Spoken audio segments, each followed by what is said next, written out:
نحمده ونستعينه ونستغفره ونعوذ بالله من شرور أنفسنا وسيئات أعمالنا. من يهده الله فلا مضل له ومن يضلل فلا هادي له، وأشهد أن لا إله إلا الله وحده لا شريك له، وأشهد أن محمدًا عبده ورسوله. إخواني في الله، الأعمال الصالحة لها فضل عظيم ولها شرف كبير، والأعمال الصالحة هي كل ما يحبه الله ويرضاه من الأقوال والأعمال الظاهرة والباطنة.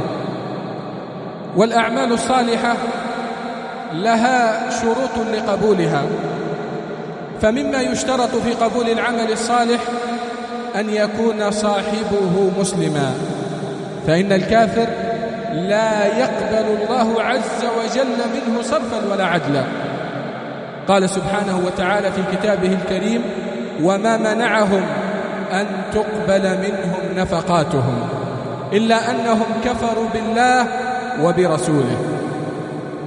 ومما يشترط أيضا في قبول العمل الصالح أن يبتغي بهذا العمل وجه الله عز وجل، يكون مقصده ومراده وجه الله عز وجل، ما يكون مقصده من أجل أن يراه الناس يعمل كذا ويفعل كذا، فإن الإنسان إذا لم يخلص بعمله وجه الله عز وجل فإن عمله مردود وغير مقبول. قال سبحانه وتعالى في كتابه الكريم: وقدمنا إلى ما عملوا من عمل فجعلناه هباء منثورا. ومما يشترط أيضا في قبول العمل الصالح أن يكون موافقا لهدي نبينا عليه الصلاة والسلام. جاء عند مسلم من حديث أم المؤمنين عائشة رضي الله عنها أن النبي عليه الصلاة والسلام قال: من أحدث في أمرنا هذا ما ليس منه فهو رد. وجاء عند البخاري من حديث أنس رضي الله عنه في قصة الثلاثة الرهط الذين جاءوا إلى بيوت أزواج النبي عليه الصلاة والسلام يسألون عن عبادته، فلما أخبروا بعبادته عليه الصلاة والسلام فكأنهم تقالوها، أي رأوا أنها قليلة بالنسبة لعملهم الكثير. فقال الأول: أما أنا فإني أصلي ولا أرقد، أي يقوم الليل يحيي الليل كله. أما أنا فإني أصلي ولا أرقد. وقال الثاني: أما أنا فإني أصوم ولا أفطر، أي يصوم الدهر كل يوم يصوم. أما أنا فإني أصوم ولا أفطر. وقال الثالث: أما أنا فإني أعتزل النساء ولا أتزوج أبدا. أرادوا الخير بهذا الفعل، بهذا الصنيع وبهذا العمل، لكن فعلهم مخالف لهدي النبي عليه الصلاة والسلام. فلما سمع نبينا عليه الصلاة والسلام ما قالوه غضب وقال: أنتم الذين قلتم كذا وكذا، أما والله إني لأخشاكم لله وأتقاكم له. أما أنا فإني أصلي وأرقد وأصوم وأفطر وأتزوج النساء، فمن رغب عن سنتي فليس مني.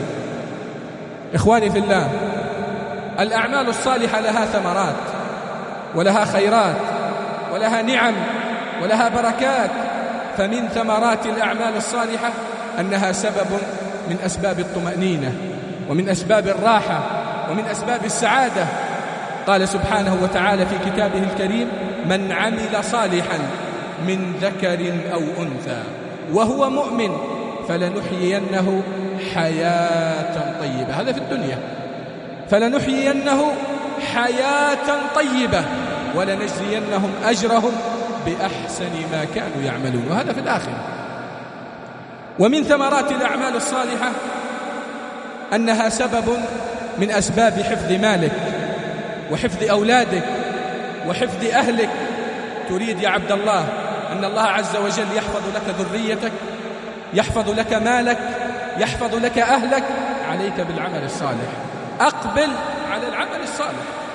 قال سبحانه وتعالى في كتابه الكريم: وليخشى الذين لو تركوا من خلفهم ذرية ضعافا خافوا عليهم فليتقوا الله. والتقوى هي فعل المأمور وترك المعذور. فليتقوا الله وليقولوا قولا سديدا. وقد ذكر ربنا عز وجل في سورة الكهف في قصة الغلامين اليتيمين حفظ الله عز وجل لهما ذلك الكنز تحت ذلك الجدار. بسبب ماذا؟ بسبب صلاح أبيهما. انظروا إلى ثمرات الأعمال الصالحة. قال الله عز وجل في كتابه الكريم: وأما الجدار فكان لغلامين يتيمين في المدينة وكان تحته كنز لهما وكان أبوهما صالحا فأراد ربك أن يبلغ أشدهما ويستخرجا كنزهما رحمة من ربك. ومن ثمرات الأعمال الصالحة أيضا أنها سبب من أسباب ذهاب الهموم وذهاب الغموم والكروب والأحزان والمصائب والبلاء. يا عبد الله، يا أيها المسلم، عندك هم، عندك غم، عندك ضيق، عندك بلاء، عندك مصيبة نزلت بك، نزلت بمالك، نزلت بأهلك، نزلت ببدنك، عليك بالعمل الصالح. أقبل على العمل الصالح، فإن العمل الصالح يبعدها، يذهبها، يزيلها. وقد ذكر ربنا عز وجل في كتابه الكريم قصة أنبيائه عليهم الصلاة والسلام وما حصل لهم من البلاء من أقوامهم، وما حصل لهم من الضيق، وما حصل لهم من الأذية. نبينا عليه الصلاة والسلام شج وجهه، كسرت رباعيته، سال الدم من على وجهه عليه الصلاة والسلام. نبينا إبراهيم عليه الصلاة والسلام أوقد له قومه نارا عظيمة كبيرة حتى كان الطائر إذا مر من فوقها يسقط لكبرها. وهكذا ما قص لنا ربنا عز وجل في كتابه ما حصل لصالح مع قومه ويونس وشعيب وغيرهم من الأنبياء بعد أن فرج الله عز وجل عنهم وأذهب ما نزل بهم من البلاء ومن الضيق ومن الكربات ومن الشدائد. قال سبحانه وتعالى في كتابه الكريم: إنهم كانوا يسارعون في الخيرات، إنهم كانوا يسارعون في الخيرات ويدعوننا رغبا ورهبا وكانوا لنا خاشعين. وجاء عند البخاري من حديث ابن عمر رضي الله عنهما في قصة الثلاثة النفر الذين آواهم المبيت إلى غار فدخلوه هروبا من المطر. نزل مطر فهروبا من المطر وجدوا غار صغير دخلوا فيه. فلما دخلوا إلى ذلك الغار إذا بصخرة كبيرة عظيمة تنزل وتغلق باب الغار. انظروا إلى هذه المصيبة التي نزلت بهم وإلى هذه البلية. صخرة عظيمة كبيرة تنزل وتغلق باب الغار، لا مهرب ولا منجا ولا مفر لهم. الموت يرونه أمام أعينهم. فالتفت بعضهم إلى بعض وهم في ذلك المكان الضيق المظلم الموحش. التفت بعضهم إلى بعض ونظر بعضهم إلى بعض وخاطب بعضهم بعضا وقال: اعلموا أنه لا ينجيكم، أي من هذه الظلمة التي أنتم فيها ومن هذه المصيبة ومن هذا الضيق ومن هذا البلاء الذي نزل بكم.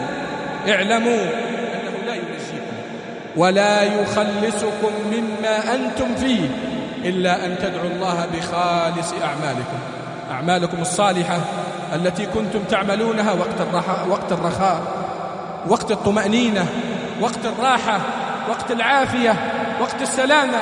الآن ثمرتها، الآن تظهر في هذا المكان الضيق. صلاتك، صيامك، برك بوالديك، فعلك للخير، تعاونك مع الفقراء، مع المساكين، مع الأرامل، مع الأيتام. هذه الأعمال الصالحة التي تعملها في هذا الوقت تنجيك وقت الضيق، وقت المصائب، وقت الهموم، وقت البلاء.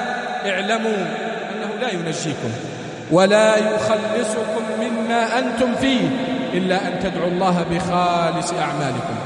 فقام الأول وهو في ذلك المكان المظلم الضيق الموحش، قام ودعا الله عز وجل بأفضل عمل قربه إليه، دعا وتضرع وألح في دعائه فانفرجت الصخرة شيئا قليلا.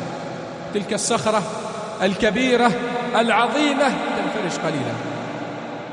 ثم قام الثاني ودعا الله عز وجل بأفضل عمل قربه إليه، دعا وتضرع وألح في دعائه فانفرجت الصخرة شيئا قليلا. ثم قام الثالث ودعا الله عز وجل بأفضل عمل قربه إليه، دعا وتضرع وألح في دعائه فانفرجت الصخرة وخرجوا يمشون. انظروا إلى ثمرات الأعمال الصالحة. الأول بسبب بره بوالديه، كان بارا بوالديه نجاه الله عز وجل بعمله الصالح. والثاني بسبب بعده عن الزنا وتركه الفاحشة، لما أحب ابنة عم له وأحبها كما يحب الرجال النساء، وراودها على أن يزني بها ويعطيها مالا فرفضت. فمرت الأيام، مرت الشهور، مرت الأعوام، مرت السنين، أصابتها فاقة، أصابها ضيق، أصابتها حاجة، أصابها فقر، فجاءت إليه ووافقت على أن يزني بها ويعطيها مالا. فلما أراد أن يزني بها خوفته بالله عز وجل وذكرته برب السماوات وقالت له اتق الله، اتق الله ولا تفض الخاتم إلا بحقه. تريدني تزوجني بالحلال، أما أنك تزني بي فلا تفض الخاتم إلا بحقه. فلما خوفته بالله عز وجل وذكرته برب السماوات قام خائفا فزعا تركها وترك المال وذهب، مع أنه تهيأ له كل شيء، ما أحد يمنعه، لكن لخوفه من الله عز وجل ولعفته تركها وترك المال وذهب. فتقرب إلى الله عز وجل في ذلك المكان الضيق المظلم الموحش بهذا العمل الصالح الذي عمله لوجه الله عز وجل، تشاء الله عز وجل بعمله الصالح. والثالث بسبب حفظه لمال أجيره، كان عنده أجير يشتغل عنده فاشتغل وذهب، ما أخذ أجرته، فإذا به يأخذ ماله، ذلك المال البسيط القليل يأخذه وينميه ويكثره، حتى جاء في بعض الروايات أنه أصبح واديا من البقر. تخيل مال بسيط 10 15,000 20,000 30,000 ينميها ويكثرها إلى أن تصبح 100 رأس من الغنم أو من البقر، أو 200 رأس أو 1000 رأس، يعني الوادي امتلأ بالبقر، نماه وكثره. مرت الأعوام والسنين إذا بهذا الرجل يأتي، يا أخي أنا اشتغلت عندك يوم كذا وكذا وتركت مالي أريده. فقال له كل ما تراه في هذا الوادي ما سيكون صغير، سيكون كبير، كل ما تراه في هذا الوادي من البقر هو مالك، خذه. تعجب الرجل أتهزأ بي؟ قال ما أهزأ بك، هو مالك، أخذته نميته وكثرته إلى أن أتيتني فهو أمانة عندي، خذه. فتقرب إلى الله عز وجل بهذا العمل الصالح الذي عمله، وهذا لأمانته ولعدم خيانته. فتقرب إلى الله عز وجل في ذلك المكان الضيق المظلم الموحش بهذا العمل الصالح الذي عمله، نجاهم الله عز وجل وخرجوا يمشون. ومن ثمرات الأعمال الصالحة أنها سبب من أسباب محبة الله لك. جاء عند البخاري من حديث أبي هريرة رضي الله عنه في الحديث القدسي أن الله عز وجل قال وما يزال عبدي يتقرب إلي بالنوافل حتى أحبه فإذا أحببته كنت سمعه الذي يسمع به وبصره الذي يبصر به ويده التي يبطش بها ورجله التي يمشي بها ولئن استعاذني لأعيذنه ولئن سألني لأعطينه. ومن ثمرات الأعمال الصالحة أنها سبب من أسباب محبة الناس لك. الناس يا عبد الله إذا أحبتك ستحبك، لا من أجل مالك، لا من أجل جاهك، لا من أجل قبيلتك، لا من أجل أنك المسؤول الفلاني أو القائد الفلاني، لا. الناس إذا أحبتك يا عبد الله تحبك من أجل عملك الصالح، لأنك صاحب صلاح. قال الله عز وجل في كتابه الكريم إن الذين آمنوا وعملوا الصالحات سيجعل لهم الرحمن ودا. قال أهل التفسير ود أي محبة في قلوب الناس. قال قتادة رحمه الله عند تفسيره لهذه الآية: ما عبد الله عابد إلا أقبل الله بقلوب العباد عليه. ومن ثمرات الأعمال الصالحة أنها سبب من أسباب حسن الخاتمة. كم ستعيش يا عبد الله بهذه الدنيا الفانية؟ كم ستعمر؟ نهايتك الموت. يا أيها الإنسان إنك كادح إلى ربك كدحا فملاقيه. أفرأيت إن متعناهم سنين ثم جاءهم ما كانوا يوعدون ما أغنى عنهم ما كانوا يمتعون. إنك ميت وإنهم ميتون. روى الترمذي في جامعه من حديث أنس رضي الله عنه أن النبي عليه الصلاة والسلام قال: إن الله إذا أراد بعبد خيرا استعمله. قيل: وكيف يستعمله يا رسول الله؟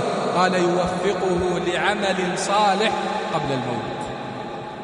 ومن ثمرات الأعمال الصالحة أن صاحب العمل الصالح وهو في سكرات الموت وهو في حال النزع وهو في حال الوجع تأتيه ملائكة الرحمة وتبشره ببشارات عظيمة.